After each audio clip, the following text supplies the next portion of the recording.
Shalom, sois béni mon frère, ma sœur, dans le précieux nom de Jésus-Christ de Nazareth. Je voudrais qu'on médite toujours sur le Saint-Esprit. J'aime le Saint-Esprit. J'aime sa présence, j'aime son impact dans ma vie et dans la tienne aussi. Je sais qu'il a un réel impact et sans le Saint-Esprit, il n'y a pas de parole.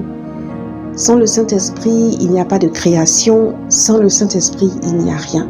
Parce que le Saint-Esprit, c'est la main droite de Dieu, c'est la main puissante de Dieu, c'est la droite triomphante de Dieu, c'est quoi encore? C'est la massue de Dieu qui vient écraser nos ennemis, comme le dit Ésaïe 30. Je veux te dire que ce serait dommage que tu n'attribues pas une place importante au Saint-Esprit devant tout ce qu'il fait. Quelquefois, je me pose la question de savoir pourquoi on nous a caché la puissance du Saint-Esprit. En fait, c'est la base, c'est le socle. Comment est-ce que ça se fait que on est en dévotion plus sur d'autres plans que sur le plan du Saint-Esprit? Comment ça se fait qu'on ne réalise pas que c'est notre allié indéfectible et que sans lui, on ne peut rien? Jésus est tellement organisé qu'après s'être sacrifié pour nous, il a trouvé qu'il était mieux qu'il reparte au Père, qu'il parte au Père et qu'il fasse descendre le Saint-Esprit. Voilà, ça veut dire que chacun a son rôle. Jésus, il est auprès du Père et le Saint-Esprit est ici avec nous. Il a été commis d'office pour marcher avec toi, avec moi au quotidien. Et comme je dis encore et encore, le Saint-Esprit est un gentleman. C'est vrai qu'il est venu ici pour nous, mais si on ne l'invite pas, il ne va pas s'associer à notre vie, il ne va pas s'associer à tout ce qui nous arrive. Il faut prendre l'habitude, comme je le disais sur un post sur la chaîne, prends l'habitude d'inviter le Saint-Esprit. Si tu n'invites pas le Saint-Esprit dans ta chambre, il ne viendra pas.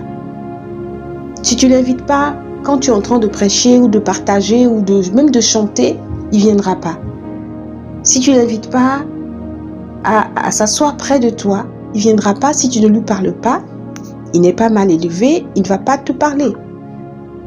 Donc, encore une fois, j'aime tellement le dire, le Saint-Esprit, c'est une personne. Il est dit dans Jérémie 31, 33, « Mais voici l'alliance que je ferai avec la maison d'Israël. Je mettrai ma loi au-dedans d'eux, je l'écrirai dans leur cœur, et je serai leur Dieu et ils seront mon peuple. » Ici, on parle du Saint-Esprit. On sait très bien que Dieu est esprit. Et c'est son esprit qui fait quoi? Qui écrit dans le cœur.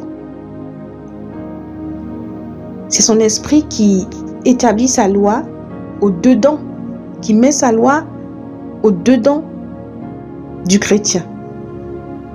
Oui. Et il dit, je l'écrirai dans leur cœur et je serai leur Dieu et ils seront mon peuple. Là, il y a une action du Saint-Esprit. Il y a une action du Saint-Esprit qui est d'inscrire au fur et à mesure que tu lis la parole de Dieu, d'inscrire cette parole-là dans ton cœur, de permettre que tu puisses retenir cette parole-là. Tu ne peux pas retenir la parole de Dieu toi-même, en fait. Tu peux la bosser, comme on dit couramment, par cœur. Tu peux l'apprendre par cœur. Mais les traces indélébiles qu'elle laisse, c'est le Saint-Esprit qui les laisse. C'est-à-dire qu'il va travailler de sorte à ce que cette parole-là, elle soit greffée à ton cœur. Elle soit dans un compartiment précis de ton cœur. Elle soit stockée quelque part où lui seul sait pourquoi elle est stockée à cet endroit pour pouvoir ressortir au moment opportun. Est-ce que tu as vécu des situations où tout d'un coup, tu t'es souvenu d'une parole de Dieu, tu t'es dit, mais tiens, voilà ce que la parole de Dieu avait dit. Ah oui, c'est vrai, le passage là, c'est vrai que je ne me souviens pas, mais voilà ce que il disait. Mais voilà ce que je traverse. Qu'est-ce que je dois faire? Mais oui, il a dit que la bouche qui parle trop ne manque de péché. Ah, mais c'est vrai, je ne dois pas trop parler parce que quand on est trop bavard, quand on est trop bavarde, on ne fait pas attention et on peut pécher. Et à chaque fois, la parole de Dieu, elle est inscrite dans le cœur. À chaque fois, la parole de Dieu, elle est manifestée. À chaque fois, la parole de Dieu, grâce à l'appui du Saint-Esprit, est écrite, est inscrite dans notre cœur. Et c'est à ce moment-là qu'il dit plus loin, « Et ils seront mon peuple ». Un peuple est soumis à son chef. Un peuple est soumis à son roi. Le roi ne peut pas faire des édits et ils ne vont pas être appliqués. Si le roi dit « va dans cette direction », le peuple ira dans cette direction. Alors, regarde un peu ta vie. Ta vie va dans quelle direction? Est-ce que c'est le Saint-Esprit qui te dirige? Est-ce que tu penses que tu peux affirmer que tu fais partie du peuple qui appartient à Dieu, qui appartient au Seigneur Saint-Esprit? Est-ce que tu penses que cette loi-là, qui est au-dedans de toi, elle est inscrite sur ton cœur? Parce que normalement, si elle est inscrite, elle doit pouvoir téléguider, conduire tes pas sur les sentiers de la justice, sur les chemins où le Saint-Esprit marche. Parce que il ne faut pas oublier que nous sommes censés marcher dans les pas du Saint-Esprit. David a dit à l'Éternel, ne m'éloigne pas de ta présence. La présence là, c'était quoi? C'était le Saint-Esprit. Il ne faut surtout pas que le manteau du Saint-Esprit me quitte, ce que pouvait dire David. Alors, ce manteau du Saint-Esprit là, c'est une protection. Et quand tu l'as sur toi, ce manteau du Saint-Esprit, tu ne peux pas aller de manière désarticulée dans une direction. Ta direction doit honorer le Saint-Esprit. Ta direction ne doit pas nier la présence du Saint-Esprit. Ta direction ne doit pas négliger le Saint-Esprit. Tu dois pouvoir l'inviter dans chaque circonstance de ta vie. Tu trouves peut-être cela banal, mais tu dois l'inviter. Tu dois lui dire, viens, Saint-Esprit, je t'invite. De la même manière, quand le matin, tu te réveilles. J'ai même fait une vidéo la dernière par rapport à ça. Il faut pouvoir faire une prière où tu lui dis directement bonjour. Je t'accueille dans cette journée. Je le redis encore une fois, il n'est pas impoli, le Saint-Esprit. Il ne peut pas prendre le contrôle de ta journée si tu ne le lui as pas demandé. Tu dois être réellement membre du peuple de Dieu.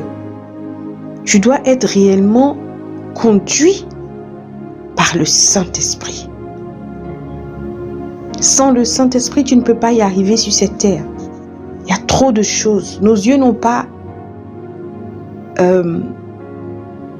la perception du monde spirituel pour qu'on puisse voir les combats réellement qui se font. Les Goliaths sont pléthores. Tu peux avoir tué un Goliath, avoir surmonté, mais comme on dit, ce Goliath, il a des enfants, ce Goliath, il a de la famille, et après, tu peux faire face à d'autres attaques qui peuvent venir. C'est à ce moment-là que la parole inscrite dans ton cœur va se manifester et tu vas voir réellement que Dieu est ton libérateur. Alors n'oublie pas, tu dois être dans le bon terme, membre réel du peuple de Dieu. Et laisser le Saint-Esprit piloter ta vie.